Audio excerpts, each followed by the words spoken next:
So we lift you high.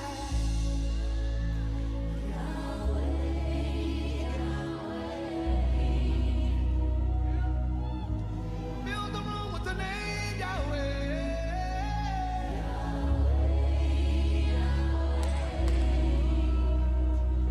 Fill the room with the name Yahweh.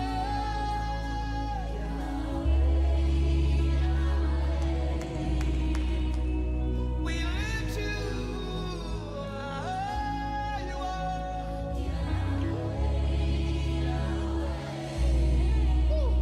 You're El Shaddai. Call him, y'all. Hey, you're Adonai. You are. My needs you will supply. You are. Yahweh, Yahweh. And there's none beside Yahweh. So tonight we lift you up. Call his name.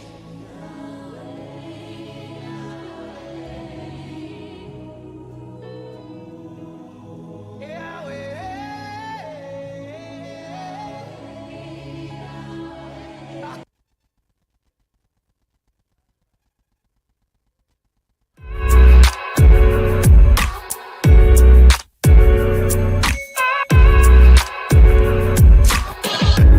All right, here we go. Testing 1, 2, 1, 2.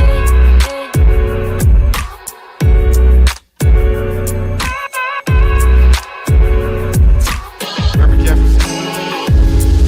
Reverend Jefferson. 3-1. No, you said 3-1. Okay.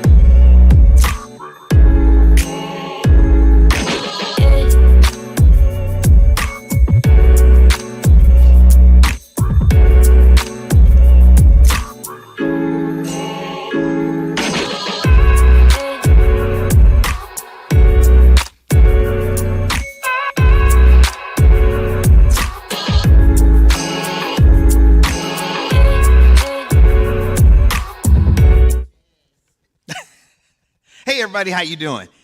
We are live, and it's so good to see you here today, and we thank God for your presence. And before we get started, I wanted to take this opportunity to thank all of you that are watching us online. We certainly appreciate your presence. Thank God for you, and we look forward to having a wonderful Bible study session as we continue our conversations on overcoming anger. Let us pray. Eternal and gracious God, our Heavenly Father, we thank you for the day. We thank you, Lord, for all of your blessings. We pray, Lord, you would be in our midst, and that, God, you would lead and guide us in this moment. For Christ's sake, we pray. Amen. All right. Anybody angry?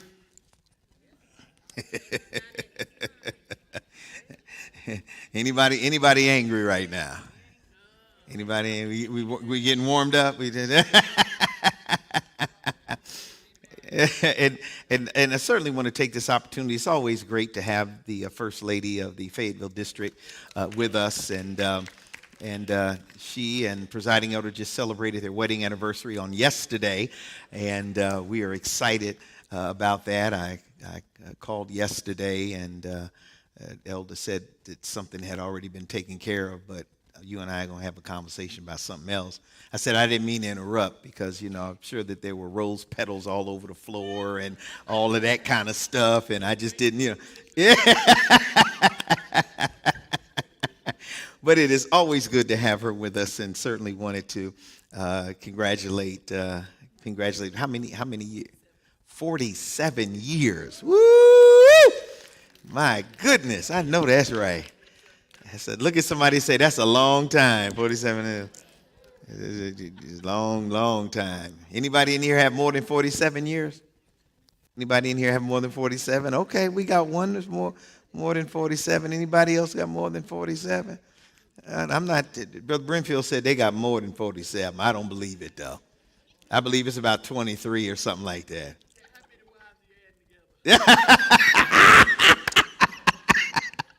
Y'all hear that? He said, how many are you adding together? It's just one? Oh, 48. Okay, 48 years. That's a long time. That's a long time. Oh, don't clap. That's a 40. How many? Say that again. Say that again. 59? Woo! I guess we better clap 59.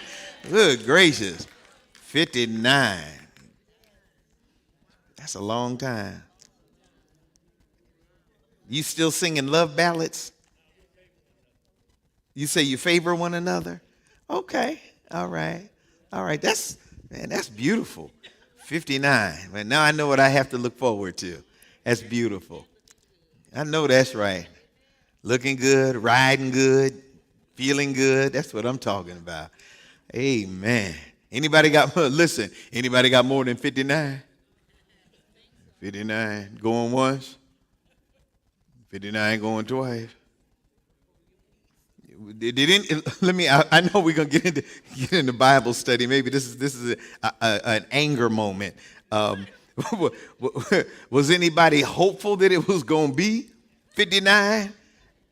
And you said, 59 and a half, and you didn't make it.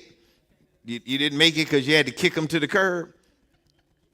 Was you hopeful when you came down, walked down the aisle? And you said I do, you said, ooh, this forever. And then you discovered that forever wasn't really forever. Going once, going twice. I don't know. Did I strike an anger bug in you? Did you get angry? Did you a little angry? I felt some, don't beat me up. Don't be. I don't know. I really don't know.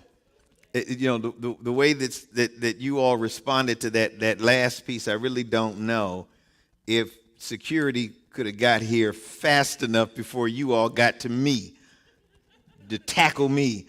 I don't know. I'm checking him out. He's too relaxed. He's too relaxed over there. Too comfortable. He's too comfortable. You got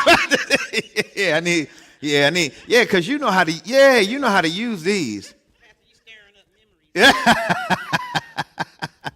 Anybody ever ask you to be on the security ministry? Don't do that. Bro, Brenfield, you got one right here. She probably whooped every man on that security ministry. Huh? Y'all don't know. Y'all know about, you know about her? She said, don't do that, Pastor. Don't do that, Pastor.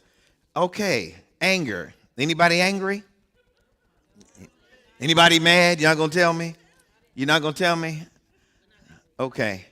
All right. Let's see before it's all said and done if I can make some people angry. Let's see. Anger. Can we go to slide number 26, please, sir? I'm going to catch up to where we left off, but I want to, just at least get back to the beginning, I guess, of that section that I started or closed out on last week. We've been dealing with this whole thing of overcoming anger. It's for us, but it's also for us to minister to other people, to help them as they are challenged with the very same thing. There's so much I've learned in being in here with you, and even in my personal and private devotion and study time regarding this. And so slide 26, if you will, it says, anger is defined a God-given emotional response. It's a God-given emotional response. Yes, ma'am. Yes, ma'am. Yes, ma'am. Screen man. Can you leave it up just a little bit longer when we put it up? Because we want to make sure that everybody gets that. Otherwise, they're going to be angry.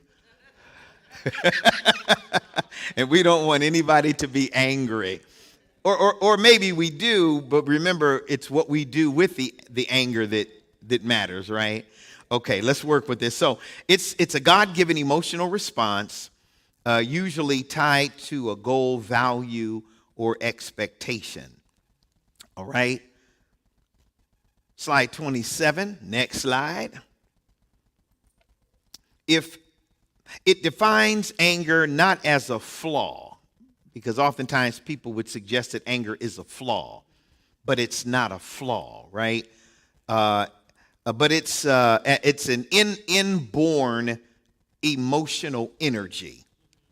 It's an inborn emotion. You got that. It's in you, right? And it's intended to do what? What is anger? When I get angry, what is that supposed to do? It's to what? Protect or what? Uphold something important. Next slide. From this perspective, anger is a God-given. Look at somebody, say God-given. It's God-given, right? It's a God-given capacity. Meaning it is it's natural and can be righteous. Designed to do what? Warn us when what? A value goal, moral standard, or personal boundary has been what? Violated. I think I want to do that one again, the back part of it, because I think it's so important for us to see. It's designed to do what? Warn us. When a value goal or moral standard, or it's like drawing a line in the sand. It's designed to protect us. Slide number 29. It is interpreted in theological context as an intense, energy-driven emotion that's intended to signal, keep breaking it down even more, that something important is what? Wrong or violated. Something's wrong, blocked, or there's a violation.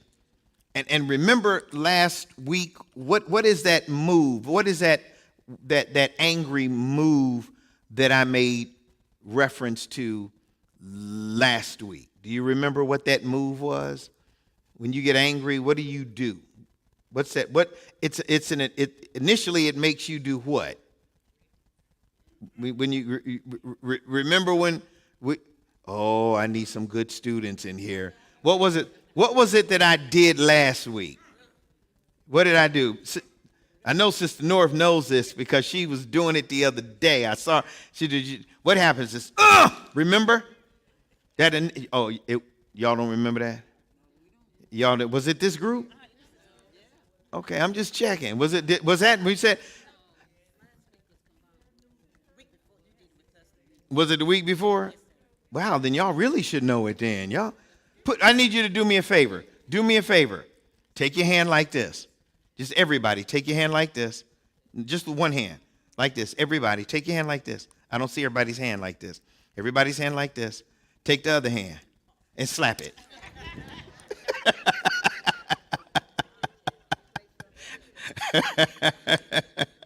Yeah, remember I said, that when anger kind of hits you, and then what happens after that is the most important thing. It's how do I respond to that?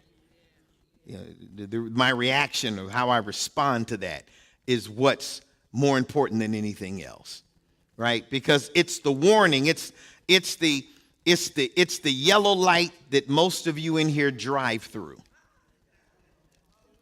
You drive through that yellow light because the yellow light, the red. What does the red light mean? Stop. Okay, I'm just checking. What does the green light mean?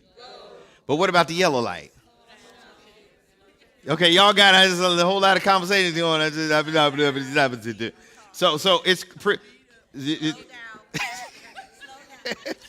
so this is what I was told by church members, that the yellow light means hurry up, fly through before the red light comes on. Are we together? Are we together on that? I feel it over here. Y'all not with me. But this group over here, they with me. So y'all with me too? Okay. So the yellow light then means to do what? It's a caution light. It's a caution light. So can I make this suggestion to you today? That so is it also in your life. Yellow light means, uh-oh. Red light means stop. But before you get to the red light that tells you to stop, there's a caution light that pops off in your spirit that says, watch out. You don't wait to get to the stop sign, if that makes sense. Some of you might be, and I don't know, I have this, and most of you probably have something similar to it in your vehicle. I had it in this one, in the last car that I owned. I think the one before that, I don't typically do this. This might be something my wife typically does. Why y'all do me like that? Right. So have you ever driven down the road? Okay, this is the wrong crowd to ask this question. And you got your cell phone in your hand? Okay, I said I knew it was the wrong crowd. I said, you have your cell phone and you just look down for a second. I just knew I was going to have about 10 of y'all go, yeah, I'm with you, Pastor. I'm with you. And you look at I got one. I got at least one. Yeah. You got, and then all of a sudden, you look up, and it's right there in front of you, and you hit the brake. Well, I got this mechanism that's in my car that it'll hit the brake for me. It's a caution. So that when I'm not paying attention, there's somebody else that's paying attention. Guess what happens when you're not paying attention? There's somebody else paying attention. And what God does with us is throws out what I call the caution light. God says something like this, and the truth, look, I need you to look at the person next to you. Just be honest with them. Say, we've all done this at least one time. Now, how are y'all going to say that and you don't even know what I'm getting ready to say? I don't know what I'm getting ready to say. At least one time. Now, let me just add on what I want to add on to it now. No, we've all at least once in our lives saw a caution light and we went right through it. At least one time. At least one time. Anybody in here want to admit to at least one time? We knew I should have stopped, but it looked so good. And I'm not talking about a man or a woman. It could be something else. It could be a credit card looks so good. I can use this. And something in your spirit says, don't do it. Don't do it. You ever been at the car dealership to buy a car and something said, don't buy it? Yeah. Okay, y'all got real quiet on that. We're real quiet on that. You ever been in a store and you were getting ready to buy something and something said, don't buy it? Yeah, caution light. Yeah, caution light. When the caution light pops off, guess what we're supposed to do? Supposed to stop. You're supposed to stop. It's easier to start slowing down before you get to the stop sign. And that you're not riding through and all of a sudden, now this has probably happened to everybody in here. You were driving and you were moving, and then all of a sudden you noticed the stop sign, and when you noticed it, you kind of hit the brake, but your car still went over the line. You did that at a red light. And then what you did is you had to put your car in reverse and back that thing up, back behind that line. Or if somebody was behind you, you got angry because they were at the line and you had already crossed over and you wanted to back up, and you were mad because they pulled up and they wouldn't let you back up. Or maybe you did like my daughter did just maybe a couple of months ago, that she was making a left-hand turn on a green light, or, light is green, but the arrow's not green, but you can still turn.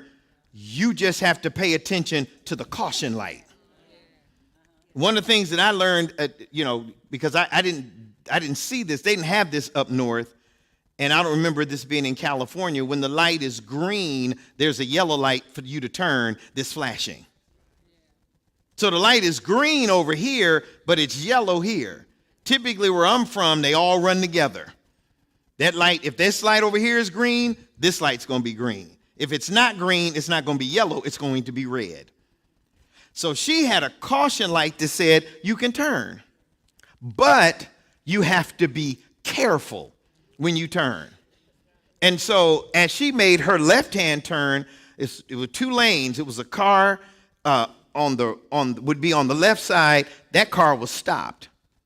So she just assumed, because that car stopped, that I can make the left-hand turn because the other cars on the other side are going to stop. Guess what? They didn't, and they met each other right in the intersection.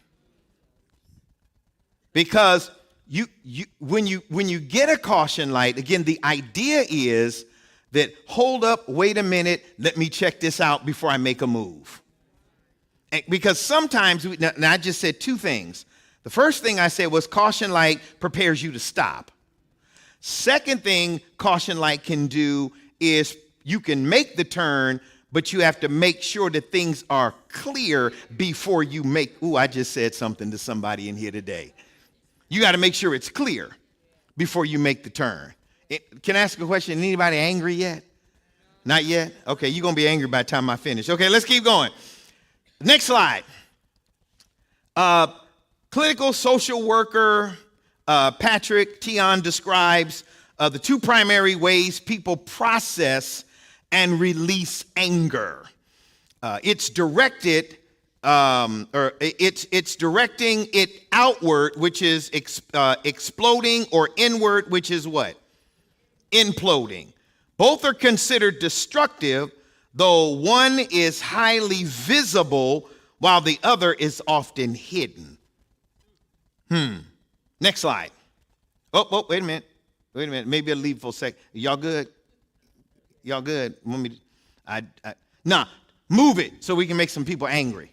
So we got All right, let's keep on going.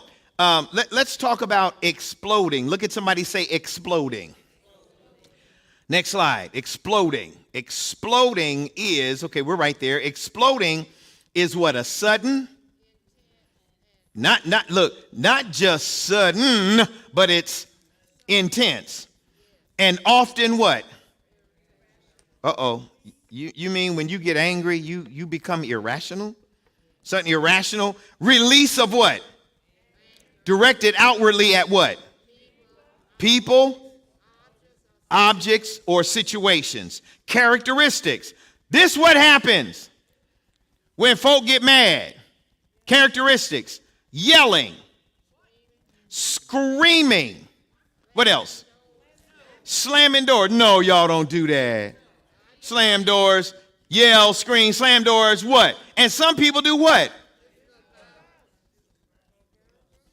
Physical, wait a minute, I'm going to stop at physical violence and just look across the room for a second. Okay, yeah, this looks like a rough group. Okay, physical violence, or what's the last one?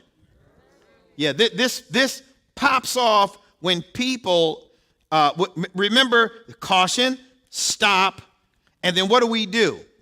And I'll talk about, I'm going to talk about this momentarily, gives us an opportunity to reevaluate or to evaluate the situation that we're in. That's what anger does. Stop. Let me think about this before I jump off. Some people have no self-control and they jump off. And we all have done that. We've all had to deal with that. So we take control of the situation and not allow the situation to control us. Does that make sense? Okay, so what do some people do? They yell. What else? Scream. What else? Slam doors. What else? Physical violence. What else? Next, we'll keep going. Behavior. The person goes from calm Calm is 0 to what? 100% rage in a what? A split second. Anybody know anybody that's ever done that before? Matter of fact, look at your neighbor and say, have you ever done that? Ask them, have you ever done that? I mean, the truth is, we've all been there. Can I ask you a question? Anybody ever got mad and screamed? Anybody ever got mad and yelled? All you mean parents yelling at them babies and them childrens, them grandchildren. No, they didn't do nothing. And you yelling at them. But we all had moments of screaming and yelling. And even some people have resulted to physical violence. They have. Or verbal abuse. Sometimes, people say things and they have no idea that it's verbal abuse. And it's verbal abuse, right? So the behavior, they go from 0 to 100, and then here comes the outcome. The outcome is this. It is what? Intimidating what? What else does it do? Damages relationships. And then what? Legal or physical harm. It all starts based on what we do or how we respond when we get to the yellow light approaching the stop sign or the stoplight. Yellow light gives me an opportunity to say, let me think about this. And if you were like me, this has happened to me. I'm not going to pick on nobody in here. I'll pick on myself. This happened to me. It's happened to me, Sister North. I was driving down the road because, folk in Fayetteville know how to drive. And so, okay, that was in unison. Y'all all in unison know how to drive. And so I was riding, and the light, I was moving. I was doing good. I mean, I was within doing the speed limit. I was doing the speed limit, but I was doing good. I was doing the speed limit. I promise you, I was doing the speed limit. And and then the light turned yellow. And so then what I had to do is think about what my next move was going to be. Do I have enough time to make that red light, or should I, or go through the light before it turns red, or should I stop? And there have been some situations where I felt like I could do it. And guess what I did? I made it. But there's some situations where I knew I was going to make it, but the yellow light was so quick that it turned red. And by the time that thing turned red, I was out there. And then once I was out there, I was out there. I had to keep going. And then I was like some of y'all, once I went through, Brother Wilson, once I went through the red light, I started looking in my rearview mirror. I started looking. I started looking over in the lot next, see if anybody was sitting over in the lot. And, I said, and so my explanation was going to be, I went through the yellow light changed so fast, Mr. Officer of the Law, that I just, that, and prayerfully, the officer would have said, sir, I am not going to give you a ticket, but don't drive like that anymore. And by the way, aren't you the pastor of Simon Temple? I'm going to say, yeah, and that's how they drive. That's why I drive like this. Because they members told me you could drive in Fayetteville however you want to drive. Let's keep on going. We got enough. Next slide. Because we talked about exploding, right? We talked about exploding. When I get mad, I explode. I explode. When you get mad at mom, do you ever explode? You explode. You don't explode. Yeah. Now, do you ever? This just means you talking right now. Just ignore everybody else. Really ignore the person you're sitting next to. Okay. Do you ever go in the room and explode? No. Yeah. I used to do that. I used to do. Yeah, I didn't even have to explode if I looked like I wanted to explode. Like some of y'all, you get it. Anybody in here ever had to go out to the tree and get your own branch to get? And all y'all that raised your hand, you deserved it. He said, you had to go get your, everybody went, me. I'm going to start calling some names out in just a second. Okay, so that's exploding. Now, imploding. What is imploding? What is that? Imploding what? It occurs when? What? When a person lets out their anger. No, it says when they let out. It's when they let out, right? No, it's when they bottle up their anger, what? Directing it what? Inward rather than expressing it what? When anger pops off and you have a minute to stop at that caution light to think about how you're going to approach with God's principle and God character and all of that wonderful stuff, we have to understand this. If we don't and we hold it in, it makes it worse. I'm not going to say nothing. I'm not going to talk about it. I'm not going to say nothing about it. You know you hot too. I ain't going to say nothing. I'm not going to say a word. I'm going to say a word because I know if I say something, what's going to happen. Anybody ever said, I know if I say something, I'm going to hurt somebody? Because if I say something, they're going to say something, it's going to be on. It ever happened? Yeah. And so we have to visualize this like this. I know something needs to be said, but how I say it can determine what pops off afterwards. Now, although I can't control anybody else, it's like forgiveness. Forgiveness is for you and not necessarily the other person. And so some people said, I'm just not going to do it. Yeah, but you're just harnessing, you're harnessing that anger, and it's not allowing you to move forward. And so in order for me to move forward, I have to release it. This says that it occurs when a person bottles up, imploding. They bottle up their anger and they don't express it, right? And so here are some of the characteristics. Can we look at it? Because those that explode, what did we say about a person that explodes? They loud, scream, slam doors, kick the dog, put the cat out. I mean, all that kind of stuff, right? So the opposite is silent resentment. I'm mad, but I ain't saying nothing. I'm upset. I'm not saying a word, but I'm mad. And I'm not saying anything. I'm holding it in. And we talked about what happens when we're angry and we hold it in. Folk get sick because of that. I'm talking about physically sick. So it's not, remember we said it's not necessarily because of something running in your family, like oftentimes they want you to believe when you start filling out that paper. Remember, said you go in the doctor's office and you fill out that paper and you start putting down there, did your mama have heart disease? Did your grandmother have diabetes? Did they have high blood pressure? And you start, like I said to you a few weeks ago, I said, like me, I'm filling it out. Now I'm calling my mom. Mom, did you have? Did granddad have? Did dad have?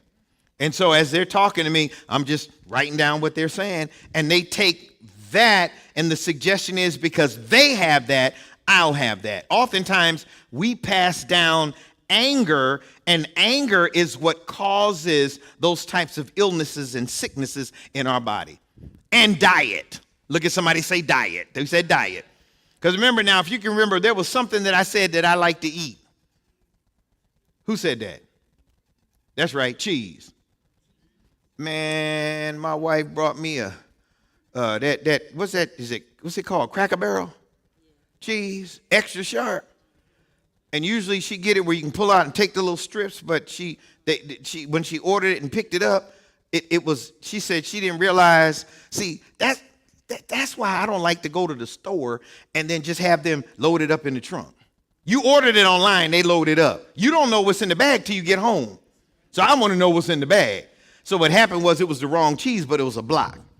So all I did is took the knife out, cut the little plastic thing open, and started cutting that cheese like back in the day. And I started eating up. I think I ate half the block last night. Why y'all say, and it's not a big, see, y'all thinking it's that government cheese. They're not that big. It's small. But remember, I told you the only reason why I eat cheese like that because my father ate cheese like that. My father used to cut cheese, and he would leave the block and the knife in the refrigerator because he knew he was going back for seconds and thirds and fourths. Remember I told you about hot sauce? I didn't like hot sauce at all when I first started doing it, Sister Henderson, but I did it because my daddy did it. But not only do I eat hot sauce like that, but my son does. Loves hot sauce. So sometimes we pass stuff down that we eat, those eating habits, and people end up with illnesses because of that. Okay, let me keep on going because y'all got real quiet. Y'all love that fried chicken, don't you? Ain't nothing wrong with no fried chicken. You got to have it right. I told my wife the other day, she bought me some soup. Why she buy me soup? She travels, she goes and buys cans of soup. I said, I ain't a prisoner. Cans of soup. What's it called? Progresso? I said, you got to buy the chunky. Because chunky got some flavor. That Progresso, I had to put salt. I emptied the whole salt shaker in there, and it still didn't taste like. I don't know why I got on that anyway. Anyway, fried chicken, that's what I was talking about. Ain't nothing like a piece of fried chicken. And okay, I'm going to finish this up, but now you got me going somewhere. I remember there was a time when we were kids and we would travel, and I remember my parents had that old styrofoam ice chest in the cooler in the trunk, and had the chicken and everything else inside of there, and you didn't have no microwave oven to heat it up. You ate that cold chicken. Wasn't nothing like that good old cold fried chicken. And that potato salad, deviled eggs, and what was that cheese y'all used to get? What they call that cheese? You put on the bread and eat it? Who said it? I heard it. What was it? Pimento cheese. Y'all don't know nothing about that? Act like y'all all sedity and y'all don't eat that stuff no more. Look at somebody say, I'll eat it if you make a sandwich today. All right, let's keep on going. Look at somebody. Are you mad yet? You angry? Let's keep on going. So, silent resentment, withdrawal, passive aggressiveness, or excessive people pleasing behavior. The person appears calm or submissive on the outside while what's going on the inside? Turmoil. Severe, it did not just, but severe turmoil on the inside. What's the outcome? The outcome is what? Killing you what? Isn't that a song? Who wrote that song? Who wrote that song? Who? Roberta. See, I knew y'all wasn't saved. Roberta Flack. I heard that's Roberta Flack. Yeah, because some of y'all singing it. I hear. But you're right. Killing you softly, it leads to what? Physical symptoms. Here we go. Remember, I just talked about this. What? What else? Yep. Y'all know all of that. All of that from not releasing it. How important it is to release, right? What's the hidden danger? Hidden danger, it is not safer than exploding. It can still result in a massive what? That's why oftentimes when I'm in the counseling room having conversations with couples about say what needs to be said and don't hold it in, because if you hold it in, it's going to pop off later. I'm telling you, it's going to pop off later. Didn't take out the trash like you asked them to take out the trash. I ain't going to say nothing. I'm tired of telling them. Every time I tell them to take out the trash, they ain't take trash out. I'm tired. Taking out the trash. Then taking out the trash becomes, I ain't cooking no dinner. You see, you come up in this house, see no food, and then you see no food in there. He don't see no food in the house. Guess what? And he going to say something about that. He going to say something about it. I'm going to say, you didn't take that trash out. No trash. No food, no trash. Come in, hit the light switch. What happened? Lights ain't on. You didn't cook. I didn't pay the light bill. You understand what I'm saying? I mean, and that thing evolves if you're not careful. And I'm being a little jokey joke with it, but it's real talk. You can hold something in now and say, I'm not going to say anything. And you can hold 2 or 3 more things in and say, I'm not going to say anything. But then when you finally explode over that 4th thing, you're going to bring up all them other things. You'll say, now I remember now. You didn't cut the grass, but can I tell you what else you didn't do? You didn't cut the grass. You didn't take trash down to the curb. I had to do that. You didn't wash the car. I had to take the car. I mean, you know what? It just everything. It just explodes later. Imploding can cause me to explode later. So it behooves us. Look at somebody, say, to have conversation. Man, we just said, see, one of the reasons why I want to, now remember, if you don't handle anger properly, the biblical writer is telling us in the text that if you don't handle it properly, the biblical writer says it's going to turn into bitterness. Takes on what we call the root of bitterness. And it's easier to deal with it before you get to that place than after you get there. Because if you get there, it's almost like, man, coming back is going to require a whole lot of work. All right, let's keep on going. Y'all look like you're hungry. Don't worry about it. Ain't no eating after this. No, we canceled that. Y'all didn't hear? No, we gonna eat. We gonna eat. We gonna eat. All right. I was looking at this illustration and I thought it was interesting to share with you. Getting angry can sometimes be like jumping into an expensive, responsive sports car, gunning the motor, taking off at a high speed, and then discovering you ain't got no brakes. Ooh, I wish I can say. I got another one for you. The illustration I came across, a lady once came to Billy Sunday and tried to rationalize her anger outburst. She said, there's nothing wrong with losing my temper. She said, nothing wrong with losing my temper. She said, I blow up and then it's all over. He said, so does a shotgun. And it then said, look at the damage a shotgun does. Ooh, you may not see it that way because a weapon does the physical damage that it does, but so does our anger. The result will be the same type of explosion, and it will cause a whole lot of issues and problems in our lives. James says, understand this, my brothers and sisters, you must all be quick to listen. Slow to what? Speak. And then slow to what? Look at somebody, say, you can't talk all the time. It's better to listen. Look at somebody, say, listen. Listen. So here it is. One of the things we're going to do today, when we walk out the building, we're going to listen a lot quicker than we're going to open our mouths. Yeah. Human anger, verse 20 says, James chapter 1, does not produce the righteousness God desires. It doesn't.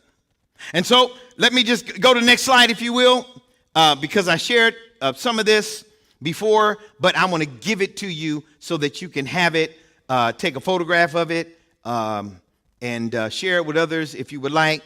Slide number 33 it is. It says the purpose of James chapter 1, which we are, is to instruct what? Where is it? Man, I'm about to get mad. No. Here it is. It is to instruct believers. It is on how to what? Live out a genuine, mature. Well, can I park there for a second? Mature. Mature is valuable and it's important. I tell people all the time, being mature in the faith helps you make the right decisions. Being mature in the faith. Bless you. I learned a long time ago, and a lot of it had to do with, I think, my upbringing, my mother and my father, but also growing up in that Logan Temple AME Zion Church, there in San Diego the value and the importance of maturity in the faith.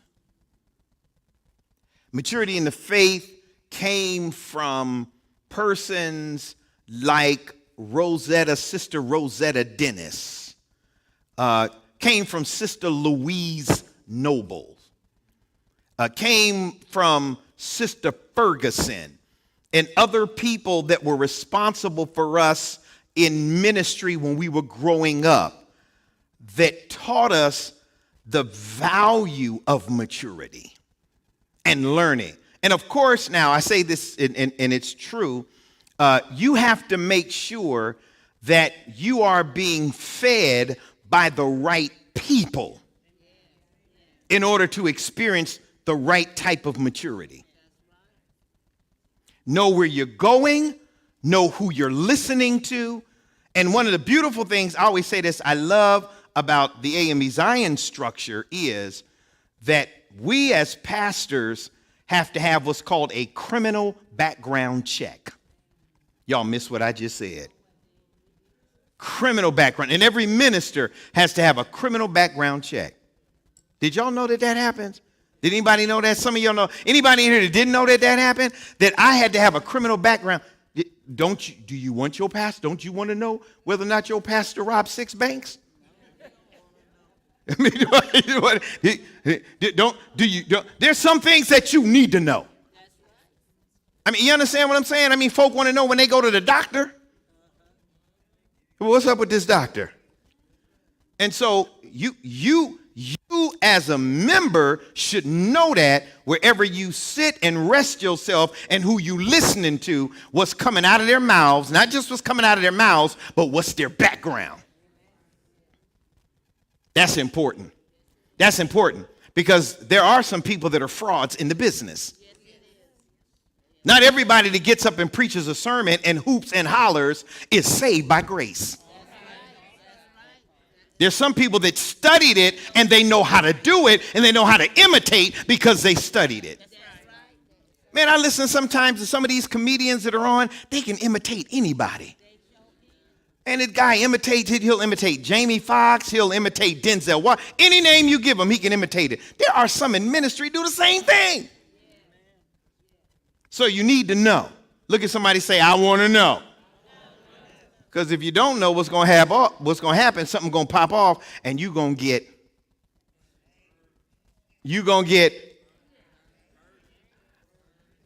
that, but also angry. Y'all like this. Look at somebody say angry.